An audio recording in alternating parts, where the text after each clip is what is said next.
Hello, my name is Matthew and this is my video for the Game Challenge 2 by Making Games with Ben. In this game challenge what we've got to do is make a tic-tac-toe game, and like my previous video I've only used everything that we've used in the tutorials by Making Games with Ben up until this point. And if we go over to my code, I've kept my main function very clean. All it does is serve pretty much two purposes: to create a game object and to call a function within that game object. That function is the begin function, which begins the main game loop. The main game loop is set to true the moment we have created that game object. The first thing we do in the game is to check to see if the game has already been played and game over is set to true. If game over is set to true, all we do is simply reset user settings or game settings. It sets the entire board to 0, which the game data is a multi-dimensional array. So here we have our header file, where we have the only public function is the begin function, which is needed in order to call it within the main.cpp file. Menu selection just simply stores the user's input, and the error variable is true if there is a problem in regards to incorrect user input, or if, say, a user inputs coordinates on the tic-tac-toe board and that particular coordinate is already taken, it'll generate true and make the user input new coordinates until they put in one where the board is empty or the coordinate is empty. Here we have three char variables. First one is just simply the player 1, which is X, player 2, which is O, and player T, and T stands for turn. This will change between player 1 and player 2, so if it's player 1's turn then it'll be X, if it's player 2's turn then it'll be O, and X usually starts off by default, so it'll start off by default, but I think in the actual code I'll set this to X anyway. This will render true if the game has been played and is over, and then get rendered false again when it goes back to the main menu. These are my constant variables for my multi-dimensional arrays. I have two multi-dimensional arrays. One of them is for the blocks, and the blocks just simply render blank spaces on my tic-tac-toe game. The X blocks for the X player or player 1, the O blocks for player 2, and these are X with little dots and O with little dots, and these only get rendered if either X or O win. And these ones here will render a D if there is a draw, and you'll see how it works when I play the game. I mean, it doesn't look like much now, but they actually generate characters onto the screen. Here we have my database for the tic-tac-toe board. We've got the rows, and 3 rows and 3 columns within those rows. These can either be 0, which is blank, 1, which will be X, 2, which will be O, 3, which will be X, which will either be 3 in a row, O, which will be 3 in a row, D, I don't think this actually gets rendered at 5. I think this D part of the blocks multi-dimensional array is rendered separately. Here we have my menu functions, and the menu function just simply display graphics to the user. We have the title, the main menu, which calls the title function above this. That way I don't have to keep doing it over and over and over again. And we've got simple menu selection user input of 1 or 2, etc. And there is basic error detection. Basically, if you input anything other than 1 or 2 or -1, it will simply loop through this entire menu again until you select the correct one. Going on,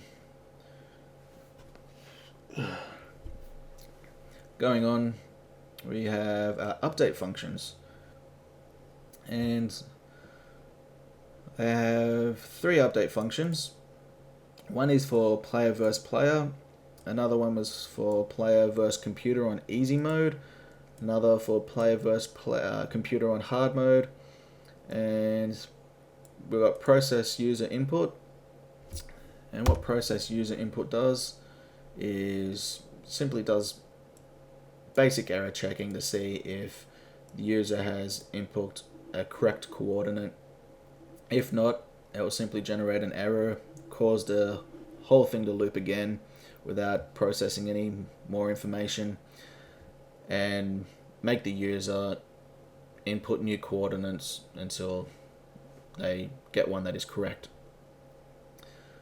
If no error is detected, we simply start processing the information that the user input, and we check it against the data. That way, if data is 0, then that part of the board, the coordinate on that board is blank, so there's no error generated, we can continue going on. We'll just simply set that coordinate to the user, which can either be 1 or 2. If that board or that coordinate has been taken, so it'll be either 1 or 2 or greater, error will be generated, so nothing else will be processed. If all is good, then we switch players, but first we check the data. And what the check data function does is check to see if we have 3 in a row by either player 1 or player 2. If we have 3 in a row, then we set those coordinates to 3. 3 means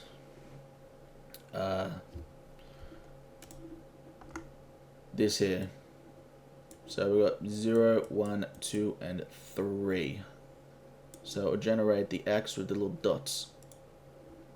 And if player 2 wins, then we've got 4, which will simply be these ones here. And you'll see it in the game. If the board is full, but no player has won, then it is a draw. So we just keep it to the basic the 1 and the 2, and then later on we will call this D part of the multi-dimensional array. The random generator, well, it just generates a random number. I think I already mentioned that. Then we have the render board. The render board just simply renders the board to the screen, obviously, and I've used a triple for loop for that. The first for loop simply goes through the rows. There's 3 rows.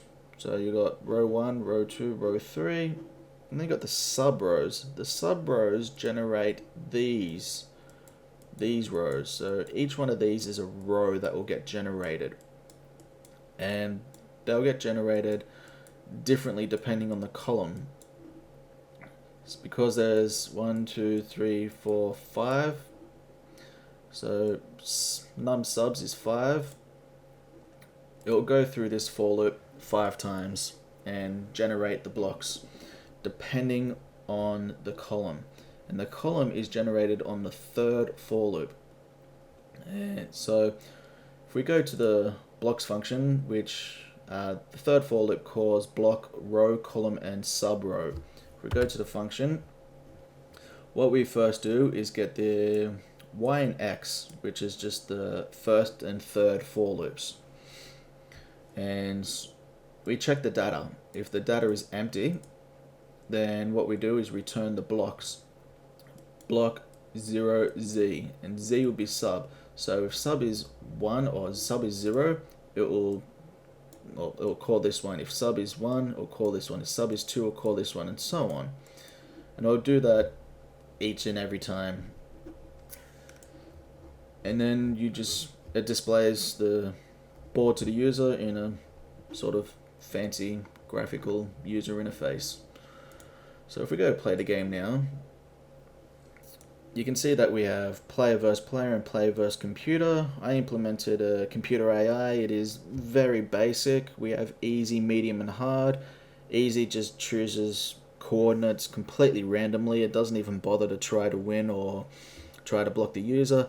Medium chooses between easy and hard. Hard tries to block the user, or if it's got two in a row, it will automatically try to get that third one in a row, regardless if the user has two in a row or not. It'll always take winning as a priority over blocking. Now if we go to player versus player, it doesn't matter. There's no need to choose who's going to go first or second because, well, the players can decide that themselves. So we can go B1. So here you can see where the triple for loop comes in action. The first one is the row, and the row is either A, B, or C.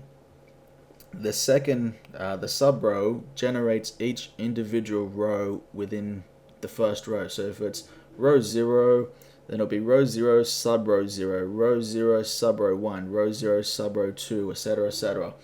And that's when these get called.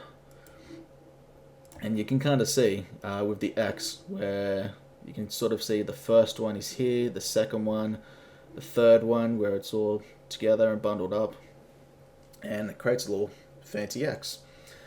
And it gets called within the where it gets placed depends on the column. And if it's column 1, then it'll get generated here, column 2 generated here, column 3 generated here. So we'll go C2. We'll just make this game a quick game. C1, we'll go B3. And here you can see where we've got the dots, which are these ones here. So if it detects 3 in a row by player 1, then the index gets put at 3.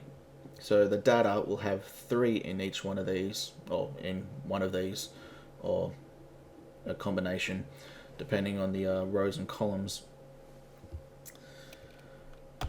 And here you can see this little box here just tells you whose player's turn it is, or who wins. So player X wins. Now we can play again, and then I'll purposely get a draw. So we'll go A1, B1, B2, C3, C1,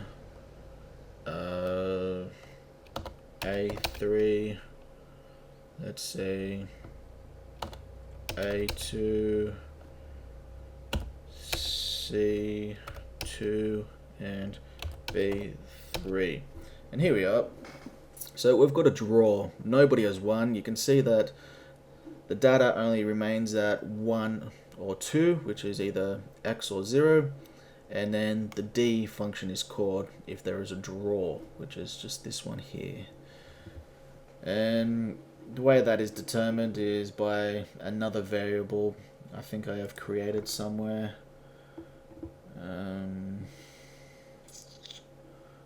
Maybe it's in check data maybe.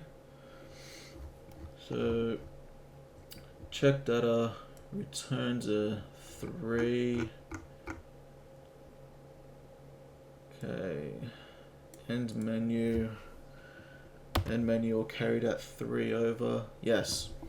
So what we have here is player T or player turn equals a D if there is a draw, and that will be called within the render board function if it is a D. And the sub row generates this little section here during its loop or for loop. And as you can see, if it's a D, it simply calls the block function of the 5th index which is 1, 1, 2, 3, 4. Oh, sorry, 0, 1, 2, 3, 4, 5. So that is the 5th index of the blocks function, which is a D. Now, player versus computer does work. We have easy. Easy chooses each move randomly. Medium chooses between easy and hard with each move. So it doesn't just pick either easy and hard and stay with it. Every single move it makes, it will choose between easy and hard. And third one will attempt to block your moves or get 3 in a row. So we'll play against easy first, and you'll see what I mean, where it just picks randomly. We'll make the computer go first. So computer has gone to A1. It's my turn. I'll go B2. Whoops. I think I made a mistake there somewhere. To win, let's go B1. B1. Okay. I think I've won this one. B3. So I have won the game. It didn't even try to block me. It just went to a random location. Now if I go to player versus computer, and we'll go to hard mode, you'll see that it will actually try to block me. We'll go computer again first. It's gone B1. Okay, let's go A2. Okay, I better try and block him.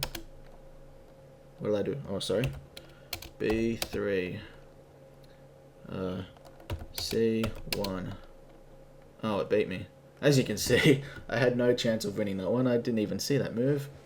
And it has automatically detected 2 in a row and taken it. And how that works with the computer AI, I'll scroll up. I'll find it first. Update player versus computer on easy mode. This is very easy. All it does, if it's a player 1's turn, player gets to choose the input. If it's player 2's turn, then all it does is just generate random code, either via the Y coordinate or the X coordinate, and just choose it randomly and then select that input. If we go to player versus computer on hard mode, it will do exactly the same thing that the easy mode does, but it has a secondary override statements, and what the override does is go over the entire board, row by row, column by column, to detect to see if the human player has 2 in a row, and then it will just try and block it. And it will do this first, and then it will override those selections if it detects that it has a potential to win. So if it has a potential to win, then it'll override the blocking and just go straight for the win.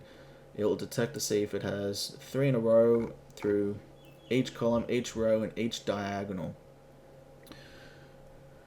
And then it will select that input. You can see that each statement, it just selects where it wants to go, select it, process that input, and then continues with the game. So that is my tic-tac-toe game. I hope you enjoyed. Thank you.